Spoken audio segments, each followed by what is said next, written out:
Le mercredi 13 novembre 2024, la salle polyvalente du Palais des Congrès de Cotonou s'est transformée en un véritable carrefour d'idées et de réflexion lors d'une conférence débat consacrée aux énergies renouvelables au Bénin, organisée par le ministère de l'Énergie, de l'Eau et des Mines, en collaboration avec l'Agence française de développement et l'Union européenne. Nous sommes convaincus du potentiel du Bénin pour devenir un acteur régional de premier plan dans le domaine des énergies renouvelables et je souhaite réitérer ici le plein soutien de l'AFD pour accompagner cette transition.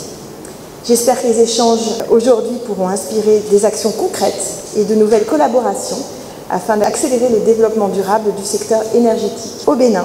Le développement des énergies renouvelables au Bénin repose sur deux piliers fondamentaux. Nous avons le cadre législatif au Bénin, la loi 2020-05 portant code de l'électricité en République du Bénin, qui offre des avantages comparatifs pour le développement des énergies renouvelables. Nous avons les politiques nationales de développement des énergies renouvelables, politique nationale de maîtrise d'énergie, qui constituent également des cadres d'orientation qui favorisent aujourd'hui le développement des énergies renouvelables, aussi bien sur les grandes capacités que sur de petites capacités, notamment pour l'électrification hors réseau et pour le développement de petits systèmes domestiques.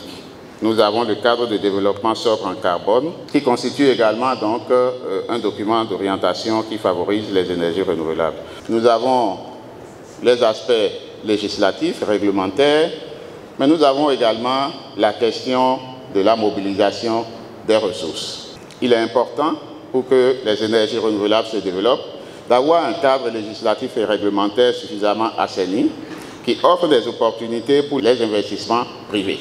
Car si vous regardez un peu la production de l'électricité au Bénin aujourd'hui, c'est seulement dans quelques années que nous aurons 50 MW connectés au réseau.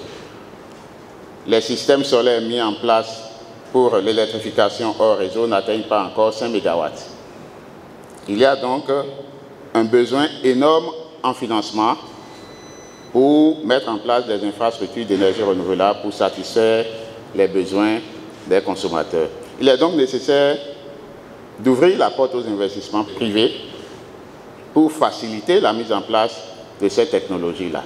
S'inscrivant dans l'actualité de la COP29 et dans un contexte où la transition énergétique devient un enjeu majeur pour le développement durable, cette conférence a été l'occasion pour les panélistes constitués d'experts et d'autorités des secteurs publics et privés d'échanger non seulement sur les défis liés au développement des énergies renouvelables au Bénin, mais aussi sur l'adéquation de la formation en énergie renouvelable avec les réalités du marché de l'emploi. À l'issue de la conférence, le représentant de l'Union européenne a procédé à la proclamation des résultats et à la remise des prix aux lauréats du concours photo Protégeons notre Bénin naturel.